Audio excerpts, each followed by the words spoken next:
Welcome to the GCN Racing News Show. This week, the rainbow jerseys get dished out in Innsbruck and we go through the winners and losers from the past week. Plus, we've got round 2 of the Cyclo-Cross World Cup from Iowa City. The new Road World Champions have now all been crowned. For the next 12 months, they will have the honour of wearing the rainbow jersey in the discipline in which they won their event. Except that is for the Team Time Trial World Champions. Don't even ask. The most dominant display of the week came on Saturday in the women's elite race. Pre-race favourite Anna Van Der Breggen of the Netherlands attacked with over 40 kilometres to go, and she was basically never seen again. She caught and dropped Amanda Spratt, who herself did hold on for second place, but the Australian was a full 3 minutes and 42 seconds behind. For Van Der Breggen, it erased the one blemish in her palmares. She has won almost all there is to win in road cycling, but this was the one that was missing. It also means that the Boels Dolmans squad have had the world champion in their ranks for the past 4 years in a row.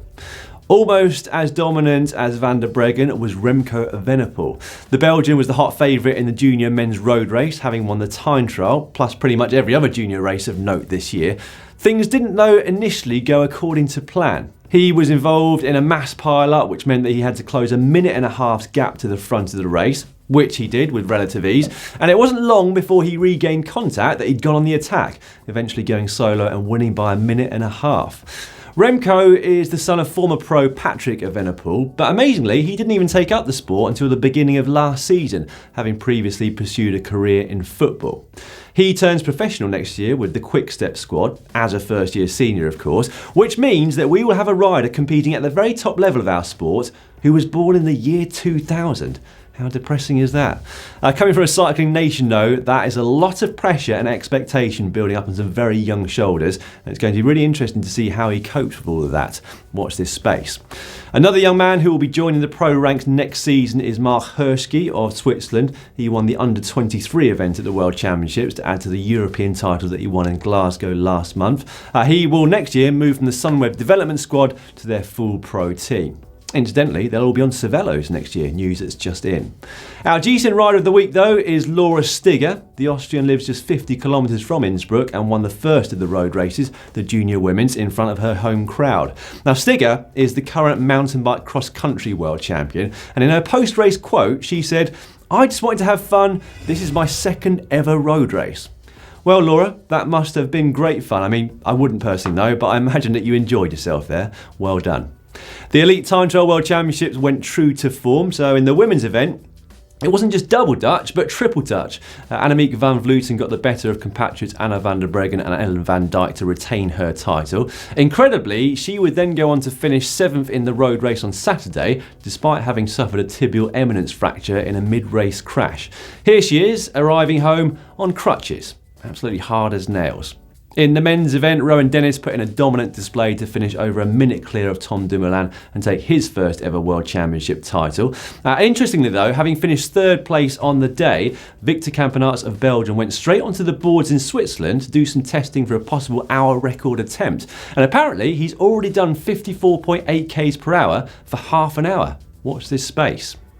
And so, we move on to the elite men's road race. It was the only race to finish on the Hellhole climb with ramps of up to 30%. Was it brutal? Yes, it was. So brutal, in fact, that Andre Zeitz, who ended up finishing 22nd, had to walk up the final steep ramps. That very climb spelt the end of Julian Alaphilippe's chances, and by the end of it, 3 riders were locked together. Romain Bardet, Mike Woods and Alejandro Valverde. Tom Dumoulin made it 4 with a couple of kilometres to go, but with nobody able to spring a surprise attack, it came down to a sprint, and there was only ever going to be one winner. 15 years after picking up his first medal at the Elite World Championships, an emotional and elated Alejandro Valverde finally won the gold medal, and with it, of course, the rainbow jersey. A lot's happened in those 15 years. Valverde has picked up 4 bronze medals, 2 silvers at the World Championships, 4 Liège-Bastogne-Liège wins, 5 wins at Flèche-Wallonne, 11 stages and the overall GC at the Vuelta a España, and a 2-year ban for blood doping. And so his win was was somewhat controversial. For some, it was a deserving reward for years of sacrifice and hard work from one of the most consistent riders the sport has ever seen. For others, it left more than a sour taste in the mouth. If you're not a fan of Valverde, then when he wins, generally you can forget about it and move on to the next race. But now, those rainbow bands will serve as a constant reminder of cycling's murky past. On the other side of the coin, he's served his punishment and therefore he has a right to compete. Now, it is a subject that we would very much like your thoughts on, as we're going to be talking about it in depth on tomorrow's GCN show. So get stuck into the comment section down below. Let us know exactly how you felt when Alejandro Valverde crossed the finish line yesterday, and indeed how you feel about it 24 hours later. Now, before we finish with the World Championships, we would like to say well done to Mike Woods, who's capped off a great season by finishing with a bronze medal for Canada, to Romain Bardet, who took France's best result for some time with second place, and to Tom Dumoulin. The Dutchman has this year finished second at the Giro, second at the Tour de France, second at the World Time Trial Championships, and now fourth in the road race. An incredible level of consistency and professionalism, which is something that we can all look up to. On to cyclocross now, and it was the perfect trip to the States for the Belgian rider Toon Aerts. A win at the weekend in Iowa City made it 2 races, 2 wins for the 24-year-old from Belgium, racing for the Telenet Fidea squad. In a repeat 1-2 of last week, Aerts got the better of Van Aert. The two had been locked together until lap 6 of 8, at which point Van Aert made a mistake. Aerts didn't need a second invitation, taking full advantage and eventually won by a comfortable margin of 51 seconds. Michael van Torenhout came home in third, making it an all-Belgian podium. In the women's event, we had a new winner, not just for this season either. A win in Iowa marked the first career World Cup win for Katie Keogh of Cannondale Cyclo-Cross World. This time last year, Keogh had finished runner-up at both of the US rounds of the World Cup, so this really did feel like a just reward for the 26-year-old. She made light work of the muddy conditions, powering clear on the second lap and finishing with over half a minute's advantage. Behind, a strong finish from 21-year-old Evie Richards of Trek Factory Racing saw her finish in the runner-up position, whilst last week's winner Marianne Vos could only manage third this time around. Vos, though, does lead the overall standings in the World Cup, which will now take a 3-week break before it resumes in Bern in Switzerland.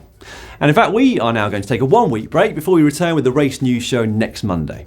Don't worry though, there are plenty more videos coming before then, including, let's not forget, tomorrow's GCN show. So don't forget to get involved in the comments section with your opinion on Valverde's win. We would really like to hear from you, whatever your thoughts, even if they're quite neutral. Right, if you would like to subscribe to GCN, all you've got to do is click on the globe. And if you would like to see Oscar and James do their own race around Innsbruck on Zwift, you can find that video just down here. They didn't win, obviously.